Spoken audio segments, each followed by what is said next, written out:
ladies and gentlemen, welcome back to Lads Debate. I know it has been a while. Yeah, things have come up, and we're not exactly sure what Lads Discuss Death Battle's going to be like. So we've just been kind of figuring out what we're going to do with the channel, but we're getting back to Lads Debate, and joining us is your only mate. Hello. And potentially about to rain on our parade is Shawnee. All the water puns, all of them will be happening today. I'm just going to leave a counter at the top right screen if I remember to bother, or even be bothered to edit this in. How many water puns we're going to have in this one video? That's going to be the more interesting topic, I feel like. Watch the comments more focus on that than the actual debate we have today. We're going to be soaked with all these, I guarantee. There's the first one. Nice job. Question, are we counting ice? No, yeah. Bill, when you're editing this, you decide. You'll see a counter when the video. We'll see what editor Bill says. So speaking of Lads Debate though, before we get to the current one we're doing, checking on the poll of the previous one, MCU Punisher versus DCU Peacemaker. Punisher wins by 69%. Nice. So that's a double whammy win, right? Yeah. So here's the thing. Nice job, mate. Nice job winning that last one. I won't lie. That's a rule that me and my friends have whenever we I don't know, do something with a scoring. If you win with 69, or you just get 69, you just win. Fair enough. Here's the thing that's kind of interesting though, because despite the actual poll saying Punisher wins, the comments seem to be on a different side. So first comment from Reese. After the watching debate, I'm still thinking back and forth on this. Punisher is definitely the more smarter fighter and possibly faster, but when it comes to stronger arsenal, I think it will go to Peacemaker with different helmets, sonic boom, X-ray vision, force field, and more to make it even on the battlefield. But some of those helmets have limit. It makes turn left and right, and I might have to go with Punisher as much as I love Peacemaker series. It looks he'll be facing the Punisher defeat. First off, nice pun. Yeah, it seems people were kind of split on this. Fighter Lee, which credit to you. I hope you win your fight, Lee. 2 words: human torpedo. On one hand, I would like to say, oh yeah, that would turn Punisher to mush. That's really unreliable. Like, if you saw the show, people, let me just put a clip of what happened to the last person that used it. Activate human torpedo! Get him by him now!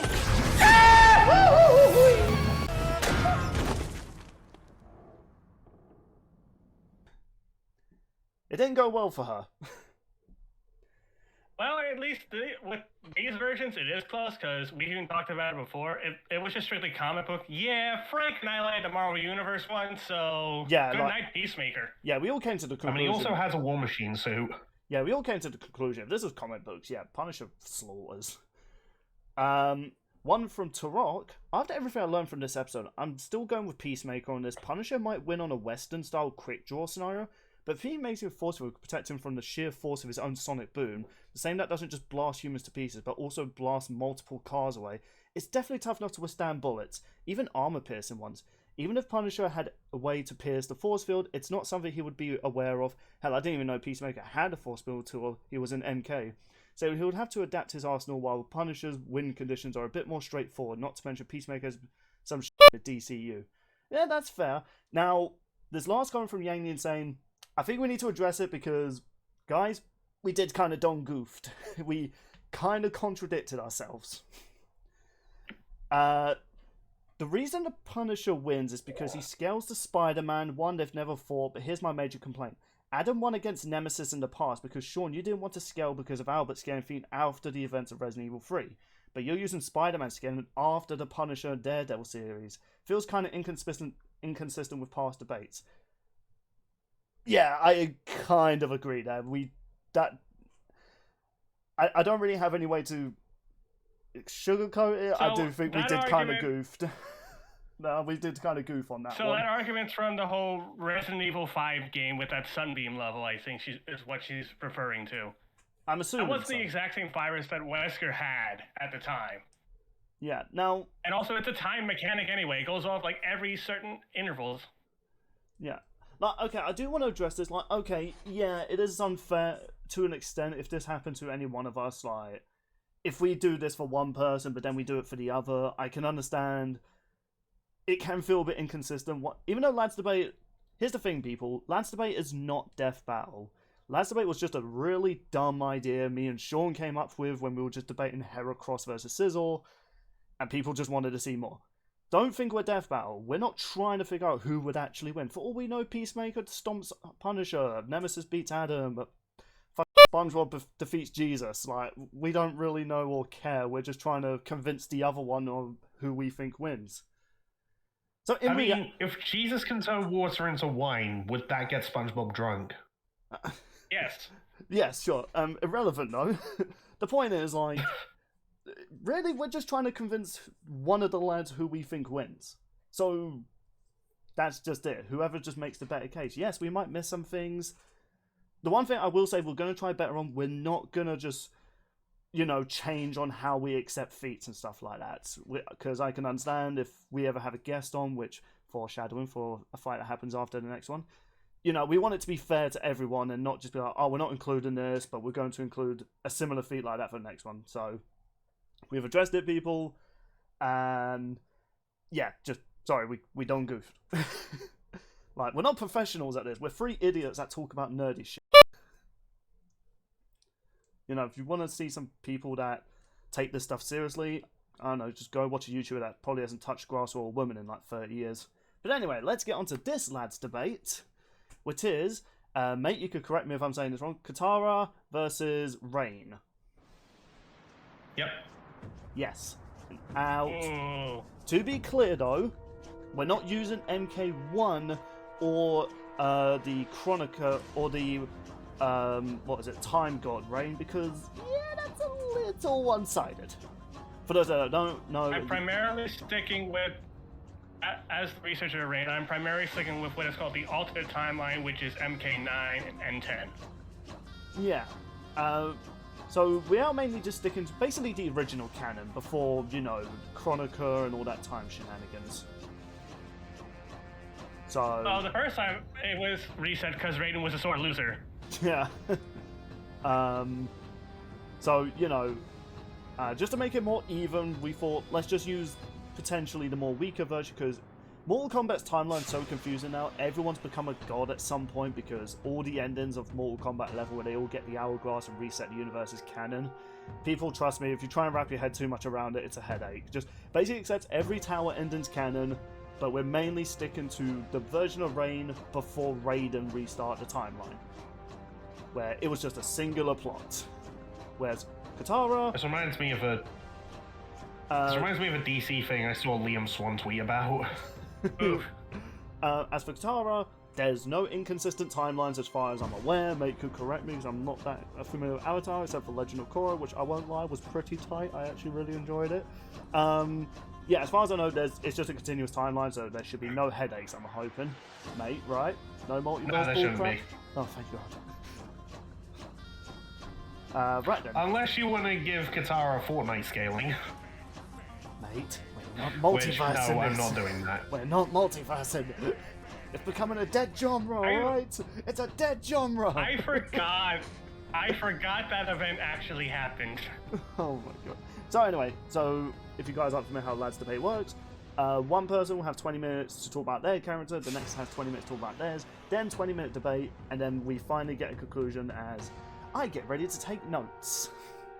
So, since this is Katara versus Rain, your early mate has the stage. Go for it, mate. I'm just setting a timer myself. It's 20 minutes, right? Yeah, 20 minutes. I'm setting the timer now. And away we go.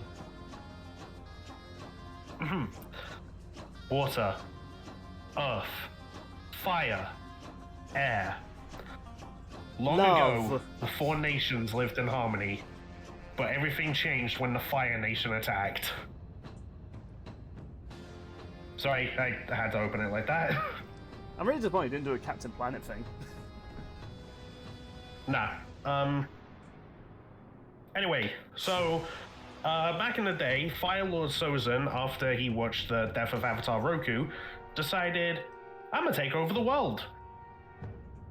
He waited for a comet to passed by, which would increase all the firebenders' power, and slaughtered all the airbenders. Like, just wiped them out. But Avatar evaded him, so, like, his remaining reign, his son, Fire Lord Azulon, they could never find him. So after that, they also started rounding up waterbenders and earthbenders. Yeah, the Avatar world kind of went to shit. Unless you were Fire Nation. But anyway, the Southern Water Tribe, they got all their waterbenders taken away. But they got word that there's one waterbender left.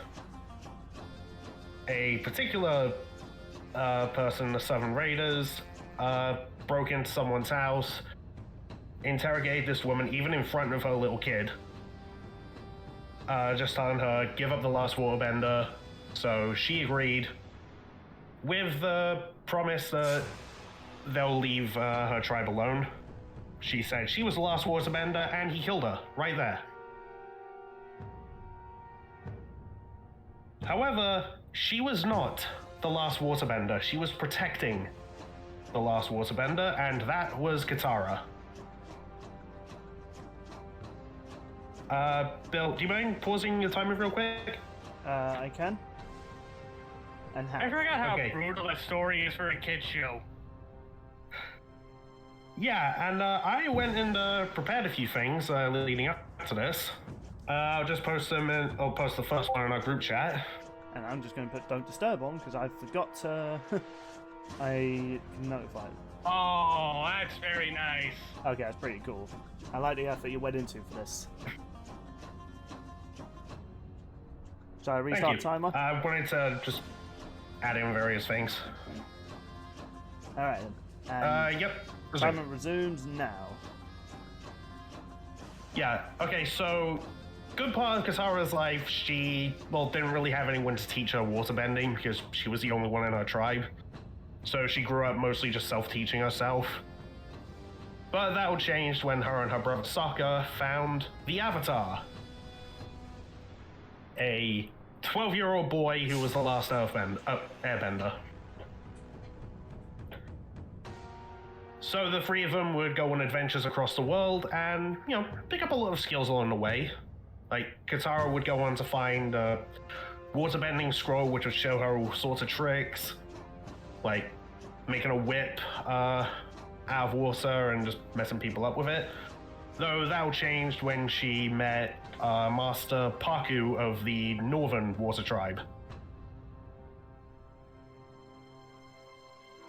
And, sorry, I'm stumbling over my words here.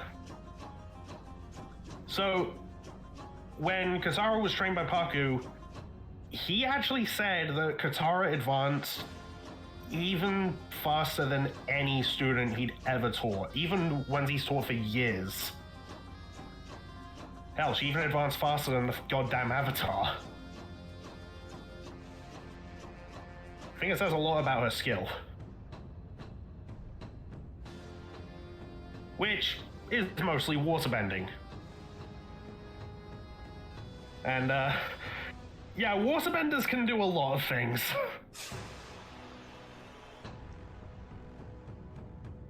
She can manipulate water to create all sorts of attacks, even heal. Though, it also stems to pretty much anything that has water in it. Like, she can manipulate ice, steam. Again, pretty much anything that has water in it. Hell, she can even turn steam straight into ice. Or, and, you know, water to ice and back. Pretty versatile with it. They She say can make Avatar's water not about into magic. blades. It's like, I refuse to... They say Avatar is not about magic. It's like, I refuse to believe that. That is some magic. Nope, there's no magic. This is not magic, my friend. Yeah, and waterbenders get their power from the moon. Yeah, at a full moon, a waterbender's power is at their peak. But this also means without the moon, they can't waterbend. Hell, that happened at the end of Book 1. So yeah, she can make waves of water to wash over enemies. She can whip people with all kinds of water whips, whether it be just one in each arm or octopus style, which is a fighting form that she invented and taught Aang. Though there is a form of waterbending that she learned, which is a bit dark. She met someone called Hama, who was a waterbender from the Southern Tribe, got captured by the Fire Nation, was thrown in prison, and she developed this waterbending to get out of there. Bloodbending. Yes, Bill, that's a thing. Yeah, I know it's a thing. Oh, right, yeah, it shows up in Korra. Yeah.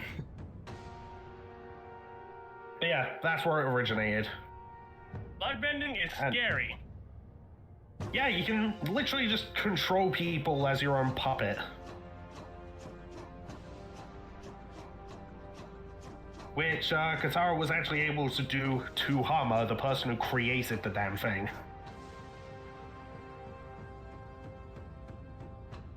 I mean, she wasn't happy about it, but...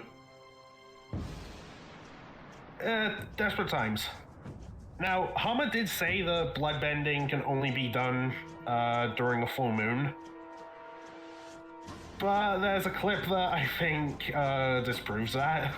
So, when Zuko offers Katara a chance at revenge against the guy who killed her mother, they go looking for a Southern Raider ship, and once they get to the captain, Katara, well, does this.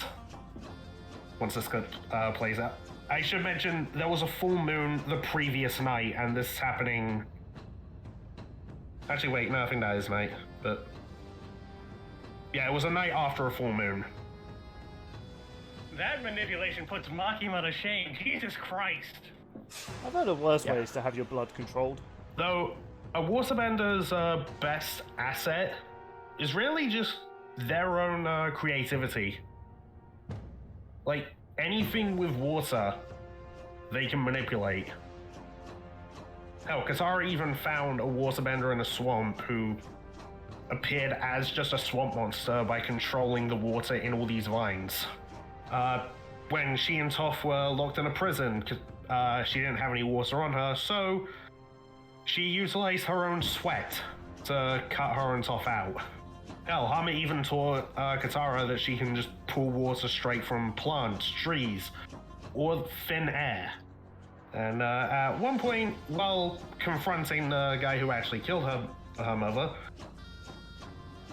she did this and made an open space in a rainstorm.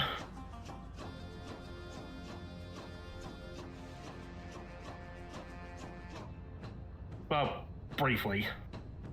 So impressive. Welcome to waterbending. Creativity is of the mind and absurd. Yeah, and now I mentioned before that Katara can, use water to cut through things. Well, she was even able to cut through metal with it. And, there are actual water cutters that, do that in the industry, and they can be up to like 55,000 pounds per square inch. Also, I just want to show off this clip of what she does to this swamp monster. That is insane to think about, though. To think that just water itself is that powerful. Yeah, and once I find it... Oh, I also do have the clip of her turning steam into ice, if I can... Why did I make so many of these damn tabs? As you came fully prepared. Well, not fully. I'm stumbling over my words a lot here. I meant for research, you came as prepared as you can be. Yeah, fair enough. Yeah, look at that. Steam straight to ice. You think she can teach that to Sub-Zero? She'd be a great Lin Kuei. Yeah. Honestly, that even leads to Katara just being a great teacher. She's actually the one who taught Aang how to warbend, not Paku. Well, partly because whenever Aang was in Paku's lessons, he just wanted to play. Not like there's a war going on. I mean, yeah, he's 12, but still. I was gonna say, man, he's just a child. Yeah, which...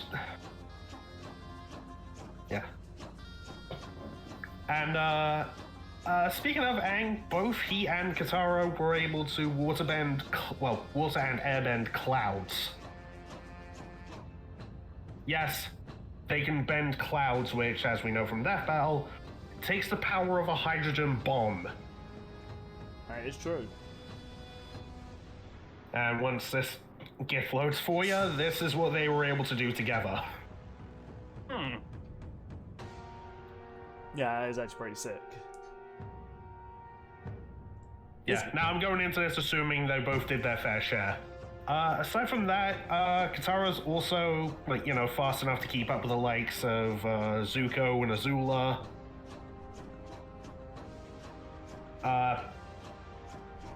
I mentioned that she beat Hama. Hell, before she even got any formal training, she split a giant iceberg in half. Well, actually, more than half. She freaking obliterated the damn thing.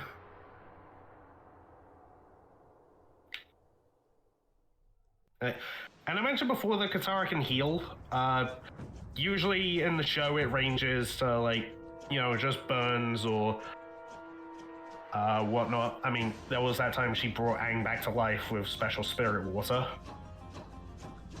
But her healing gets better in the comics. She's able to heal her dad from being impaled. Yeah, I'm going to pause the timer, so I have to ask this. Okay, so being able to heal is actually probably going to be a big factor. Question is, though, can it be instantaneous during a fight, or is it more or less something that has to happen when out of a fight? Like, give her time to, like, heal up her opponents? Or have her allies? When she got burned by Aang, who just was messing around with firebending for the first time, she had her hands in a river, they just healed, and that's when she discovered the ability. Oh, it kind of varies on injury level. Yeah. Yeah, I mean, there was this time where Jet took a rock to the chest and he was slowly dying. There wasn't anything Katara could do. But that was in book 2. The comics take place after book 3. Right. It also might have just been a stab wound, not impalement. Right. So, if, let's say, for instance, in a fight, if she was like, if she got her arm broken and the opponent was still fighting her, she can't just briefly take a moment to heal. That's the thing as well. Can it heal broken bones? If so, how quick is it? Or has it not worked that far? It's only been like minor wounds and stab wounds. Yeah, mostly, minor wounds. Right, okay. That's all my questions for now. Continue. You've got 5 minutes and 11 seconds. Yeah. She's also dealt with opponents specializing in pressure points or chi blocking, and was still able to bend even without it. Like, say you make it so that Katara can't use her arms, she can still bend with her legs. And I mentioned the legs of Zuko and Azula before. Well, she was the one to ultimately defeat Azula at the end of the series. Just through luring her into a trap and, you know, ultimately subduing her. And Azula's someone who can, like, shoot lightning, fight on par with Aang. Like, there's a lot of lightning reacting in Avatar. I'm not entirely sure the power scale, the absolute power of Azula, so I'm just going to assume she's one of the heavy hitters. Yeah, she is. Okay. I should mention real quick, I'm not scaling Katara to any Avatar state feats. So, I'm not gonna bring up Avatar Kyoshi separating an island. Right, okay. I think that's a bit out of Katara's wheelhouse. Okay, so she's a strategist, it seems, and mostly relies on trapping opposed to... And does she, like, keep at a distance, mostly, and just try and, like, trap her opponents? Mostly. Okay, that could But play now a she big can factor. do that very easily by just throwing water at them and instantly turning it into ice. Okay, that could actually help out in this fight.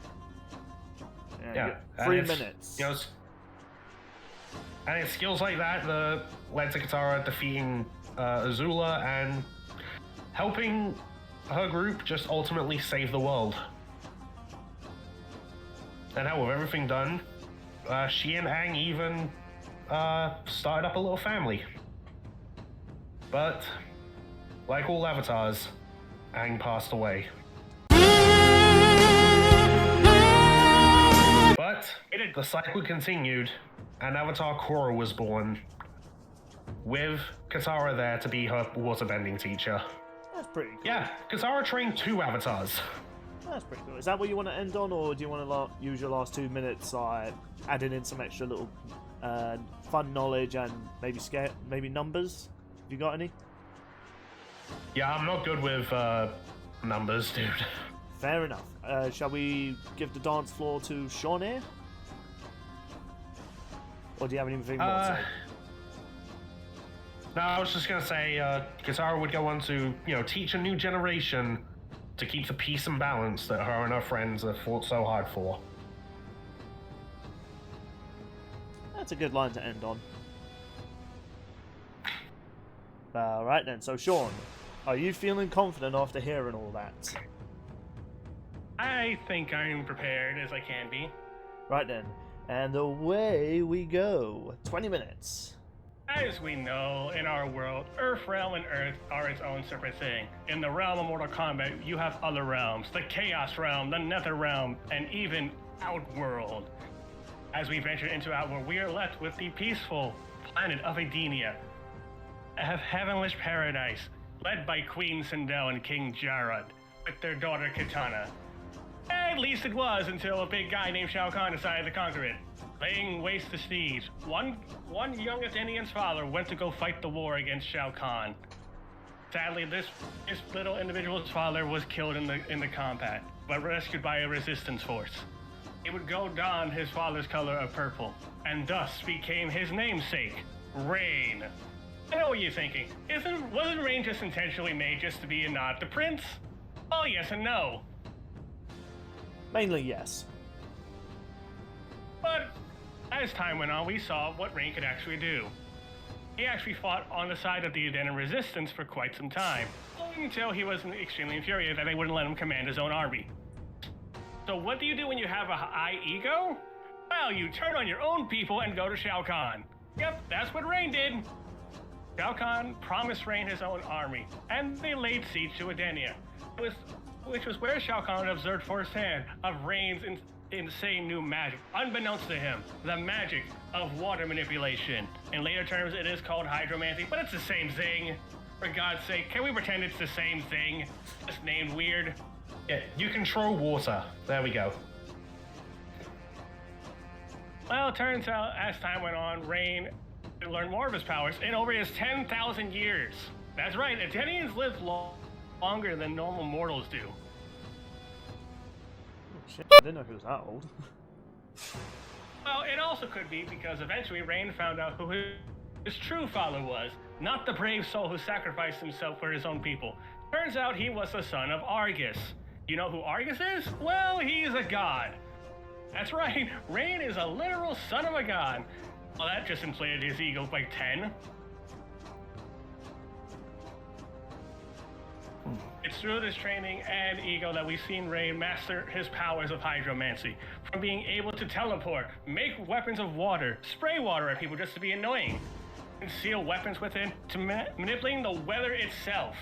Like he can make thunderbolts, make clouds, and even just hide himself in clouds because, well, he looks like a goddamn ninja. But do you know why he wears a mask? Turns out the Edenians weren't exactly forgiving of Rain. So in Rain's eyes, he conceals his face with a mask to hide from the Edenians who remembered the Rain they knew as a traitor.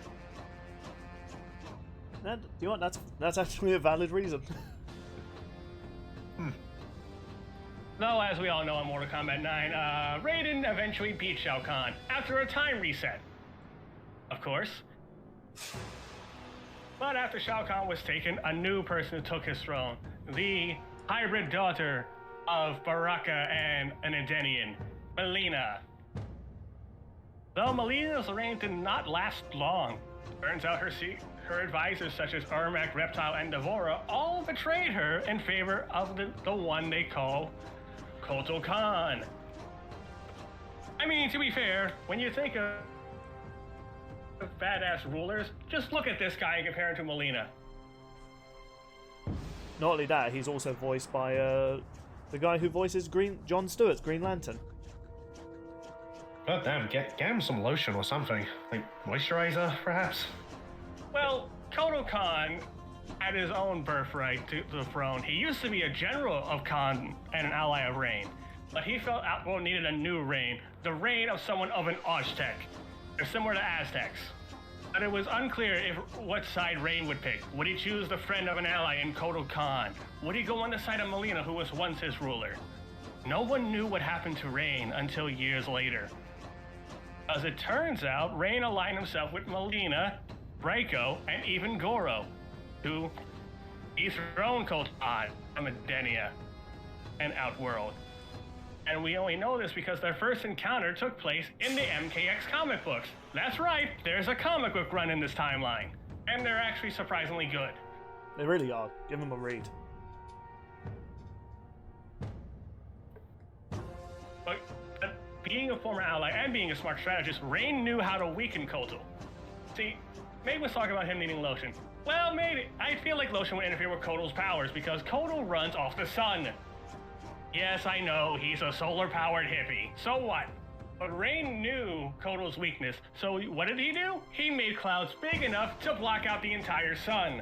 And the only reason Kotal beat him was because, unbeknownst to Rain, Kotal had blood magic, which allowed him to use his powers.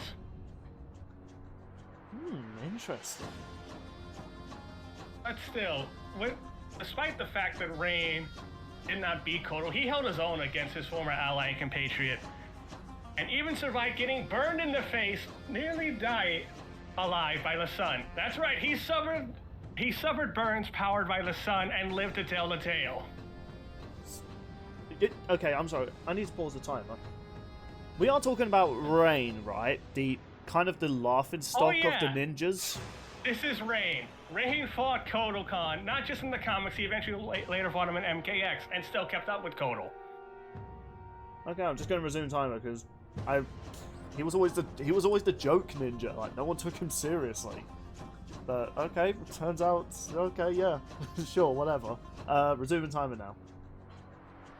Turns out Rain was smarter than he looks, because after he recovered, they learned of Shinnok's amulet, a way to possibly defeat Kotal Khan. Melina herself was hesitant, but Rain insisted for her to use it. Why? Because he had a secret agenda, to take the throne of Edenia for himself, of course. I mean, he is the son of a god. And he knew that every use of Shinnok's amulet would weaken its user. Now that's some 5D chess, Rain. Like, my god, are you trying to H2O an Edenia or something? For God's sake. Well, sadly, his plan for Melina to take over Outworld again and then just usurp it from under her didn't work because of a certain Kaitin named Devora, leading to this.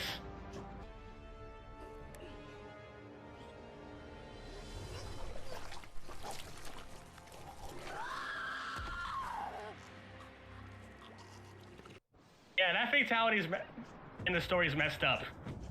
Yeah, so with that plan out of the way, Rain had to go into hiding and just plot, train, and think of ways he could get revenge on the rats of Kotal Khan, Devora, and possibly Tanya. We don't know yet. But well, Rain's hydromancy is definitely the most scary part about him, besides being able to manipulate weather of all sorts of ways. He can teleport, make a water blade with him. He does his signature roundhouse kick, by the way, which takes you all across the screen. Now, I should point out, yes, it is possible that it is around the world like Cabal's one fatality, but it's never really proven. Oh, Still, just pausing the timer. Is that the one where he kicks you, you go off one screen, and then you just like appear on the other side? Yeah, Talent. You see it in one of his fatalities in MK11. Yeah, the Power okay. Washer one. Yeah, okay, yeah. I was thinking to myself, like, I don't remember this. I was like, oh, wait, yeah, that was like his signature move throughout the years. Alright, continue. Rain can also hide weapons with plain water, like his signature Katara. Not Katara, that'd be kind of weird, but it's a Katara. This punch glove made of metal can be formed into one stabbing point, or with the press of a trigger be multiple stabbing points at once. And he can even throw it and just call it back with the power of water. How, you ask? Water, baby.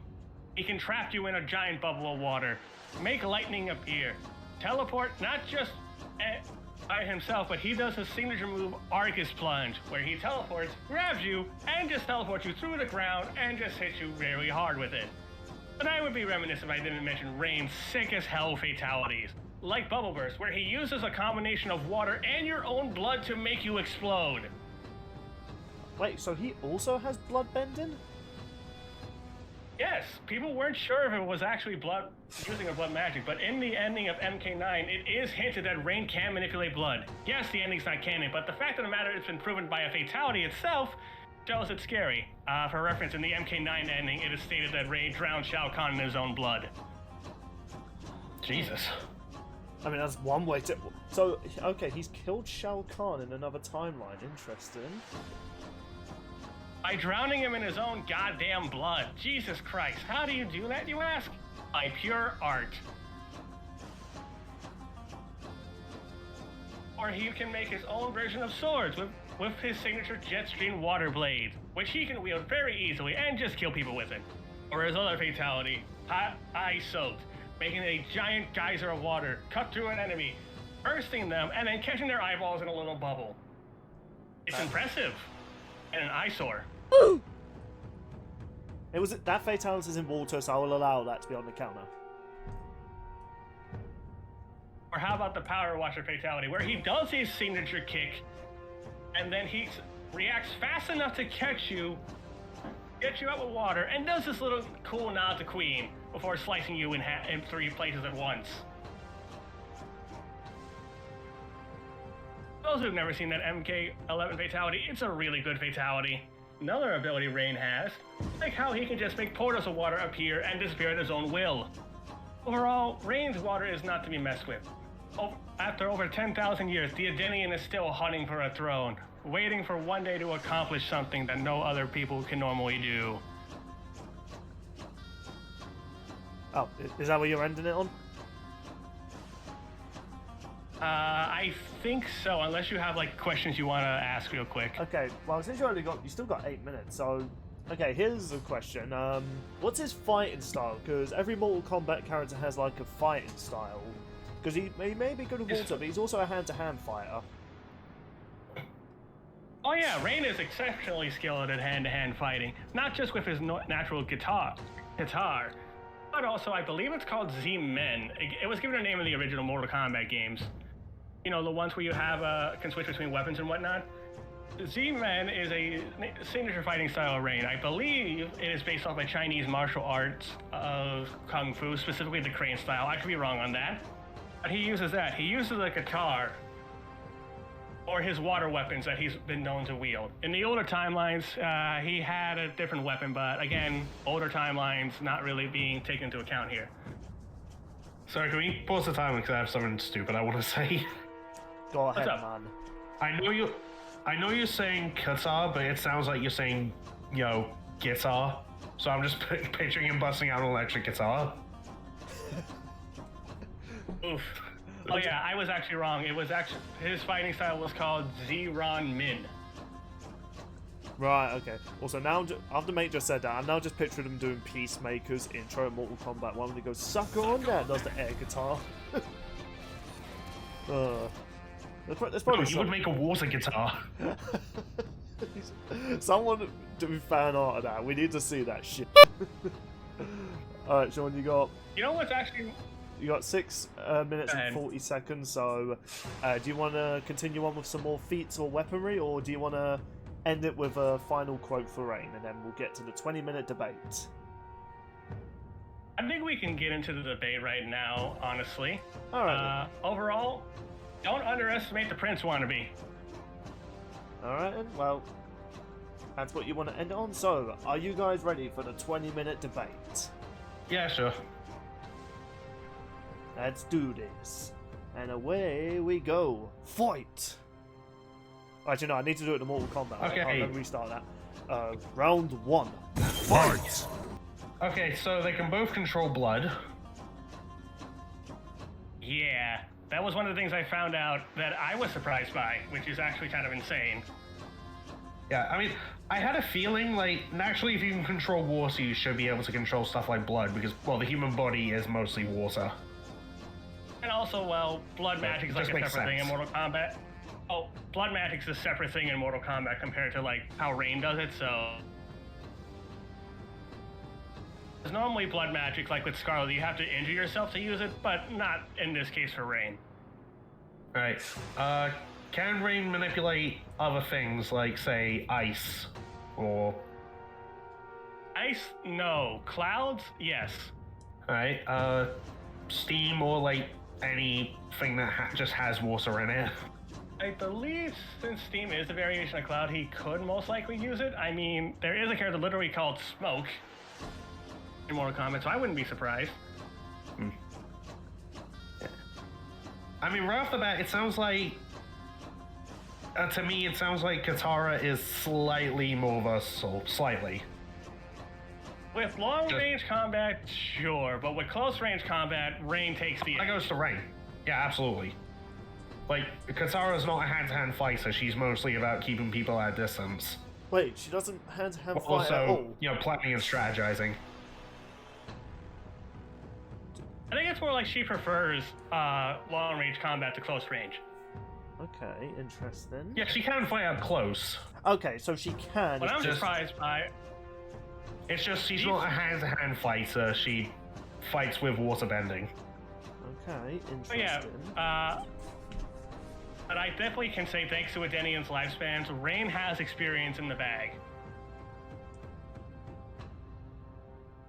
I mean, you don't just stay alive for over 10,000 years and not just freaking die, especially in the realm of Mortal Kombat, for Christ's sakes. Fair. Though it's not like Katara hasn't fought people with more experience. That is true, I Sean. don't think any of them compare to someone like, you know, Shao Kahn, who helped Rain with that experience. And even Kotal Kahn has about the same amount of experience, and Rain kept up with them. That is actually true, mate. Kotal Kahn did manage to fight Shao Kahn to a stalemate in Mortal Kombat 11. I'm not saying it's equivalent. I'm just saying, like, you know, she has contended with people more experienced than she. Speed-wise, yeah, I'm not gonna deny they're both, and especially since they can both theoretically just reflect their attacks back at each other, it's a stalemate at long range. It comes down to who's faster. And surprisingly, I think both might kind of be even. They've both gone against lightning timers. Hell, Rain can even make lightning with his weather abilities.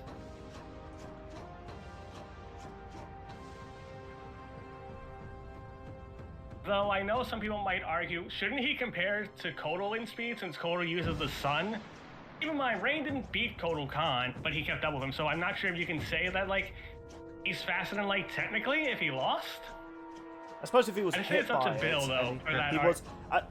I suppose if he was hit by it but wasn't able to react on time, I guess you can't say he liked it. I mean, I guess react into it as it hits him, but I'm not sure if that's really he's a light timer. Well, he has been able to catch Kotal Kahn off guard when Kotal tried to attack with one of his teleport moves. So technically speaking, maybe. Well, I'm going to look at some Mortal Kombat videos and kind of come to my own opinion on that, but continue. When it comes to strength, like, I'll admit, Katara's water blades being over 5,000 PSI is extremely impressive. But Rain has that beat with just his roundhouse kick.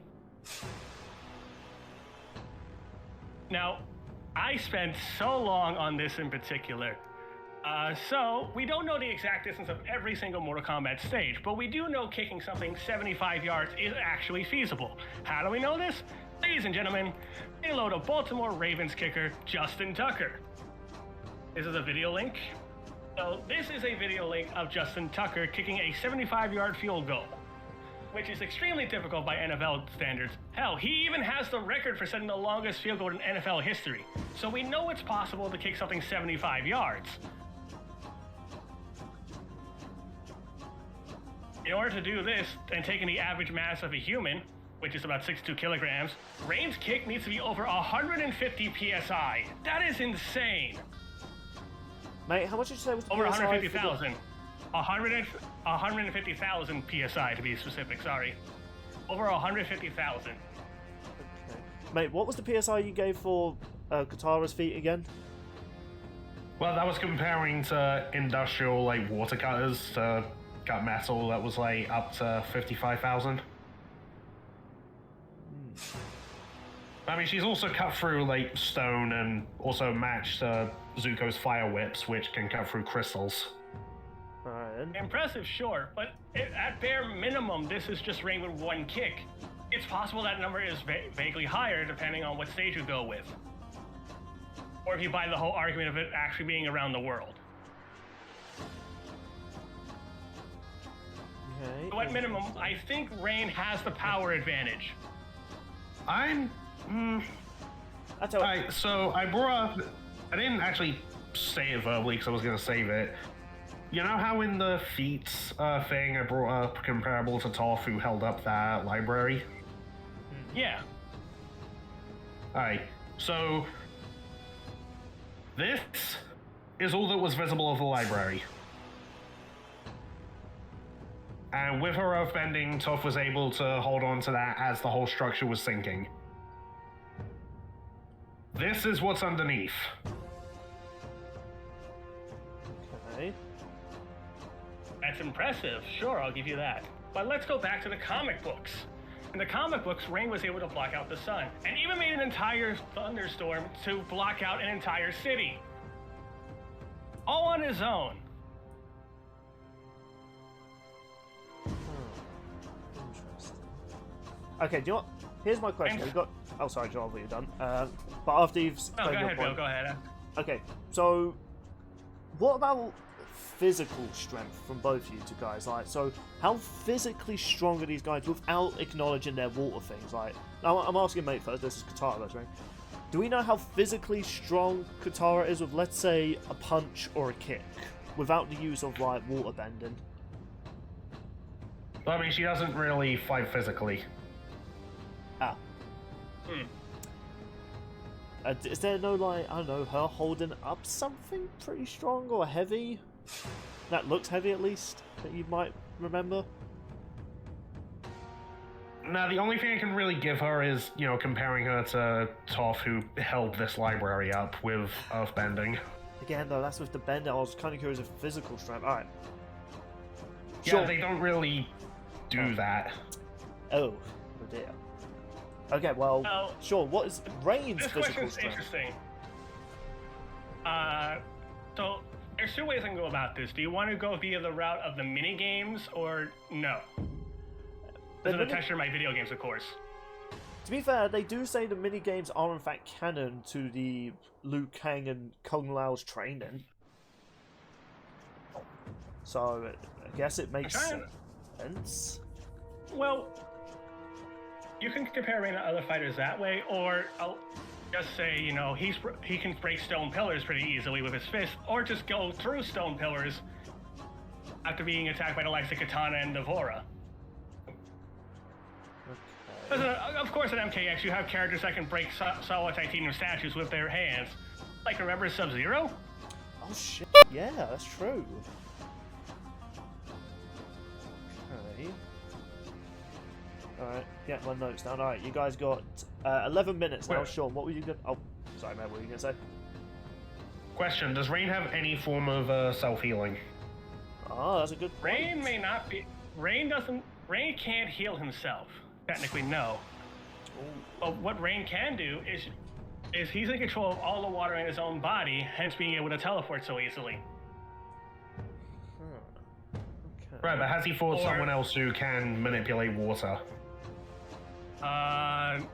No, because Rain, to my knowledge, is the only person who is the only hydromancer. Right. Well, there's a possible edge for Katara because she's fought other waterbenders before. That'd be impressive if the fact that Rain couldn't just block out the moon. If he's able to block out the sun, which can stop Kotal's powers, there's no denying he's going to be able to do that for Katara. And again, the only reason Kotal won was because of blood magic.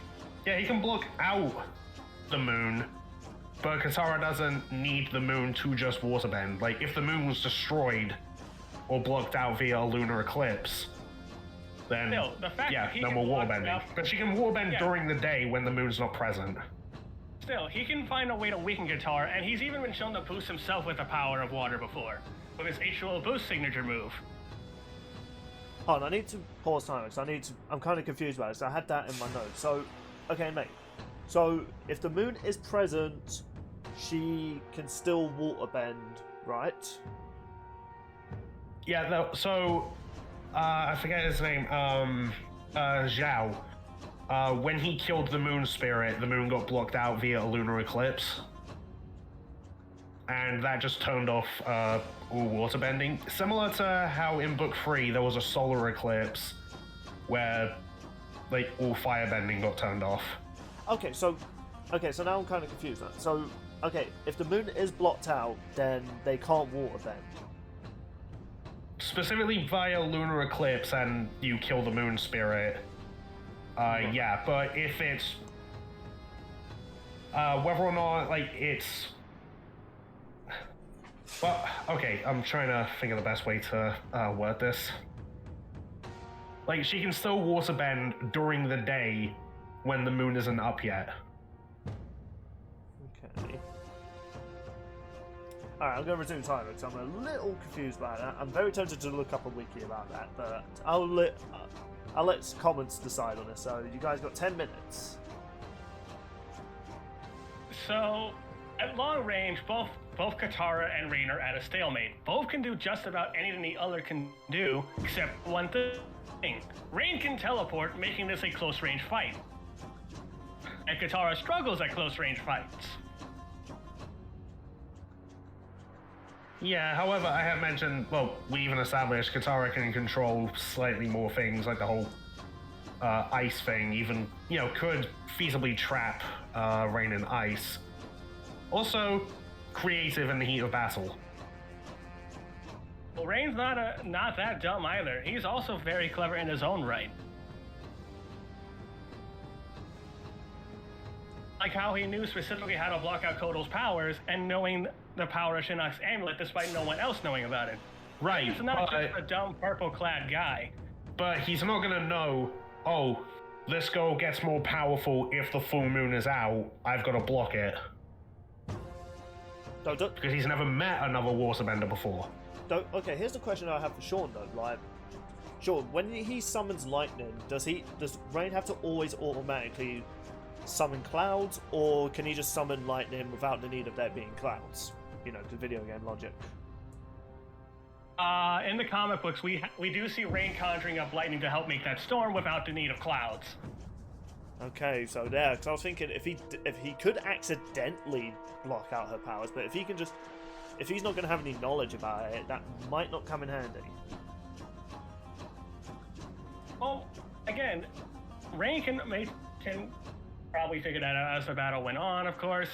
And of course, there's the whole aspect of, yes, it's possible Rain is faster, since he kept up with Kotal Khan, who uses sunlight for his attacks. And remember, Kotal's no slouch. Remember how he survived that boat explosion, as shown in Gore vs. Machamp? Mm-hmm. If Rain can keep up with someone like that, it's going to be hard for Katara to put him down. Hang on, how much was the explosion you brought up in Gore vs. Machamp? Let's see here.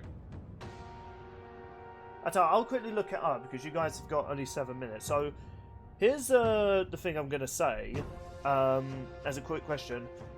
What are their victories over certain characters? So like, and what are some of their greatest feats while I look up this feat for the channel? Goro. Yeah, Goro, sorry, yeah. Well, Rain helped conquer the Edenia and went to live on for over 10,000 years. You know, with fighters fighting against the likes of Sindel, Katana, and even Jared. Okay, I've got the feat right here. It was just over 3 billion joules of energy, which is 269 tons of TNT. It's also implied in MK11 that he actually was the one who defeated and killed Tanya. Tanya is also an Edenian, quite powerful with her abilities. Like, she was able to beat Cassie Cage, the daughter of Johnny Cage in MKX. And we know how absurd Johnny is. The man can break diamonds with his freaking hands, man. And in MKX, of course, titanium statue breaking, you can play as Cassie. There you go. Oh, okay, interesting. Wait, hold on, I have to ask about the Tanya thing. Was this before Cassie got her green energy to defeat Shinnok, or before? Or after, sorry. In gameplay-wise, you could still use the variation with her green energy. She didn't fully awaken until she fought Shinnok, of course, but she still had some access to it. Right, okay. Similar to Johnny in a way, okay. You guys got 5 minutes, but I've got my notes here and I'm deciding my conclusion. It's a tough one, actually. This is a tough one. Yeah, I am not surprised with how close this is between any of them. This was a debate I had in high school, and we still never figured out a winner. Until today. Okay. I think... Now watch someone in the comments just point out how we're wrong. Hey man, this is all for fun. Yeah. And also, let's be honest, if this was MK1 timeline Rain, yeah, no, he wins that. Okay. I tell you what, mate, because... Yeah, it's I've only actually 30 been years... trying to... I've been trying to go through other Avatar death battles, but they don't really bring up tons of TNT except for the Avatar Kyoshi feat, which I don't want to scale Katara to, because that was Avatar State. Yeah. Here's a question, mate. So, all those feats were during Katara's younger years. Did she do anything in particular in Legend of Korra, maybe in some of the novels and comic books? So I know there were comic books and novels that came after it. Yeah, I haven't really been able to find much in terms of her as an old woman outside of just shrugging off getting buried by an infant Katara. Wait, no. Wait, I may Korra, have figured out something. Katara's bloodbending only relies on the full moon. Rain's doesn't. Well, Ooh. I mentioned that clip that took place the night after a full moon. Right, but that's a good point. It's a very circumstantial. Before she could access it. Yeah. It's a circumstantial Katara's ability. not. Yeah. No, I'm saying it wasn't a full moon, and Katara still did it. Yeah, but this is a day But after. she doesn't have access to it all the time. Yeah, It's the thing. Yeah, that's actually the question. Why did she not use that against Azula when she fought her during the final battle? It's just that she doesn't like using it. Like, she used it Moral. against who she thought killed her mother. Wait, so here's a But question. even then, Can other bloodbenders, I'm assuming that's the term used for it, resist, like, you know, having their blood, like, removed and stuff? Like... Katara's the only one who's done it, as far as I've seen. Wait, no, I think there was a character in... Yeah, there was a character in Legend of Korra that did it as well. He was the main antagonist. Yeah, someone tried to use it on him. And yeah, and he just shrugged it off. well, it's not also impossible that Rain could resist it. He has control over his entire water molecules in his body. 2 minutes remaining, guys. Right, but the fact that Katara was able to break through Hama's bloodbending shows that she could probably resist it too. Oh, okay, interesting. They both can resist it, but thanks to one of his moves, H2O Boost, Rain could possibly ensure that he's not only stronger, but possibly faster than Katara. He has that. Sure, H2O Boost is only temporarily, but in a close match like this, that might be enough for Rain to get the victory. Oh. I've literally been going through my notes here. I'm actually in a kerfuffle. But I think I'm settled on a winner. But Sorry, I love the word kerfuffle. Kerfuffle, let it be kerfuffle. How much time do we have left? You guys Also have just got, giving me little brain flashbacks. You guys have got 1 more minute, so do you have any final says, mate? Do you want to have one more FU before Sean has his, as I come to my conclusion? Thing is, it sounds like it's incredibly close. Comes down to who might be faster, though I would argue, Katara's slightly more versatile. She's also got the whole like creativity thing going on, so she might just be able to edge it out. Okay. Oh, I thought you were going to end it with like a water pun. Alright, well, Sean, you got the next 30 seconds. So. I think, despite how... Yeah, so what are you going to do? There, you managed to get one. Well, what is Rain going to do? Rain is going to win with his experience, his superior power, and with his teleportation make this close-range fight something Katara is not ready for. He's going to H2-own the last waterbender. Alright then. Well, the last waterbender of the Seven Tribe. You get what I was trying to go for. Well, with that last little cheeky remark from mate, that is the timer. So, I need to get a mango Pepsi Max before I make my conclusion. I've never had one of those. Mate, I want to say this. Like, this is definitely going to be I think this one's a close one, so I just want to say good job on your presentation for Katara. Like, Same this to you. is an interesting one. Yeah. It's going to be interesting to see what people think of it, because I still think this is really close, especially with this new timeline, with this timeline of Rain. If anything, I just wanted to go for presentation. Like I with paid for that. with the things I made. Do you know what, That's mate? fair. Funny enough, during our D&D session, we actually said you would pull a Megamind sort of situation with like, what was the topic again, Sean? Like, I think it was like Ruby related. Like, I know you're like, you're a Ruby fan.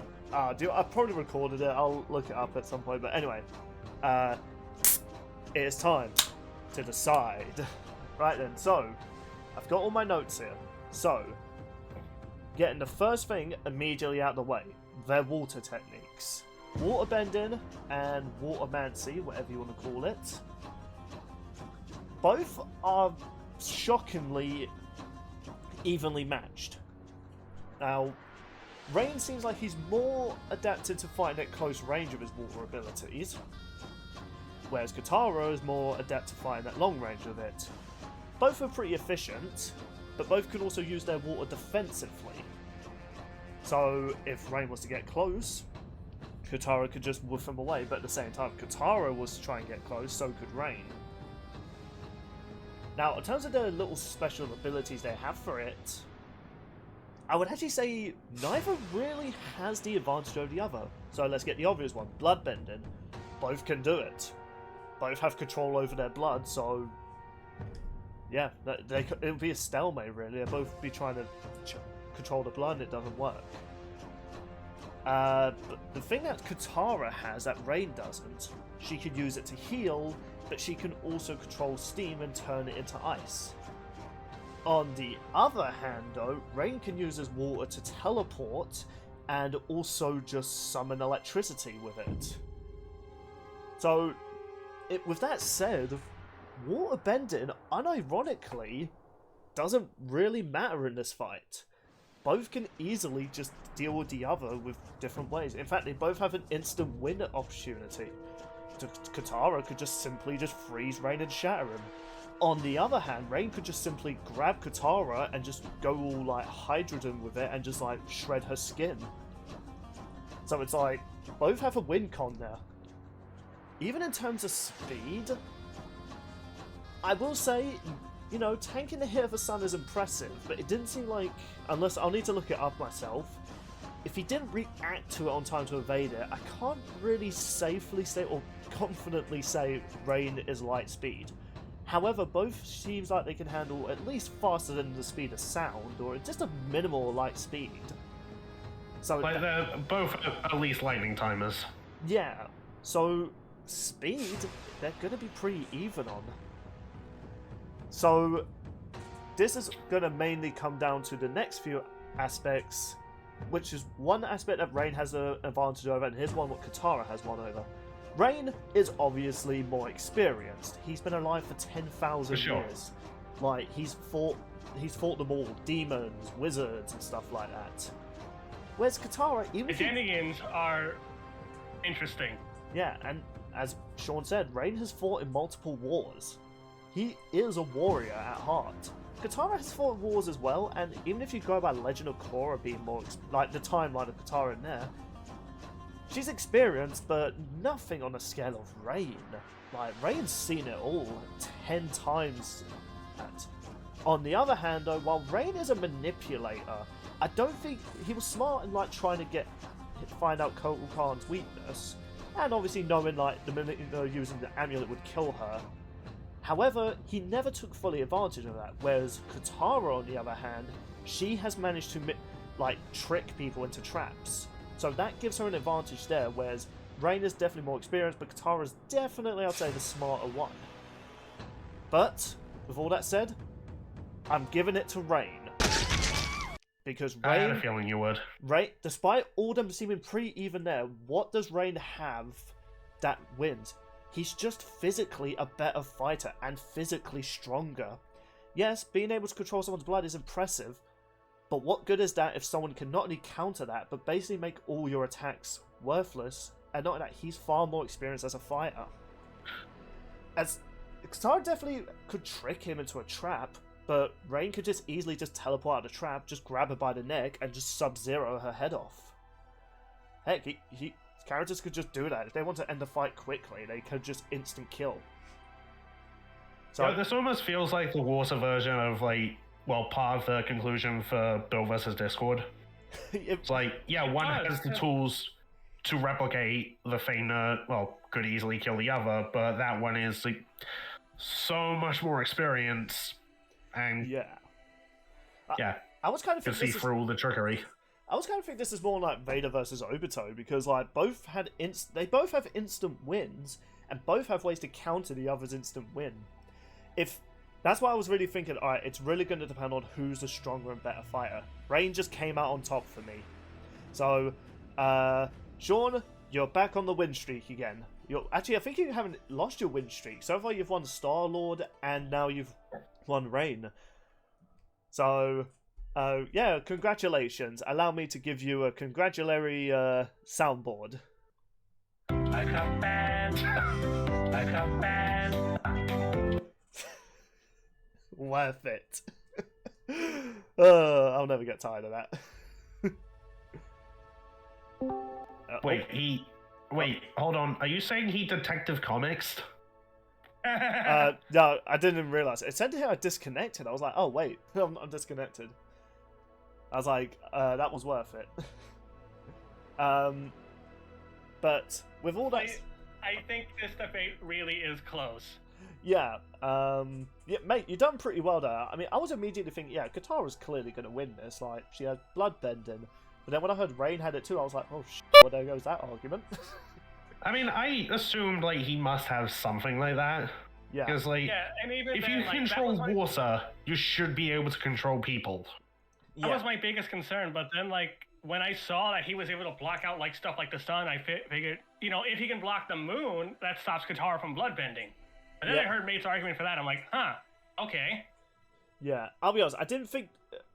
with how much I couldn't really understand the whole moon thing, I was just like, okay, let's just assume they're both at their peak with this. But with that said, people, and we've been recording for an hour now, haven't we? Just over an hour. So, that is my conclusion, and Sean is so far on the win streak. Mate, you've done your best. You did really well there. I was conflicted for a majority of it. I just wanted to go for presentation. I would put the music in as Aim soon as for you said... presentation. I would put the music in from May of Mine, but I'm pretty sure that's copyrighted. Probably. But, Sean, are you confident and keeping this win streak going given the next time? Because, oh boy, this is actually a live debate I'm really excited about. Not just, because it'll be funny like Nemesis versus Adam. No, this is one. Not only would I love to see as a death battle, but I'm just looking forward to finally talking about this. To be fair, this next time is a popular request for a death battle. It is. It is. One of these seen it a lot.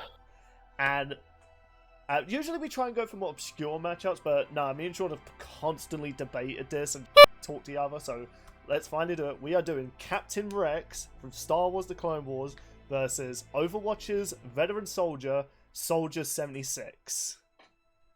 Oh boy. The first time we're bringing an Overwatch character back in almost 2 years.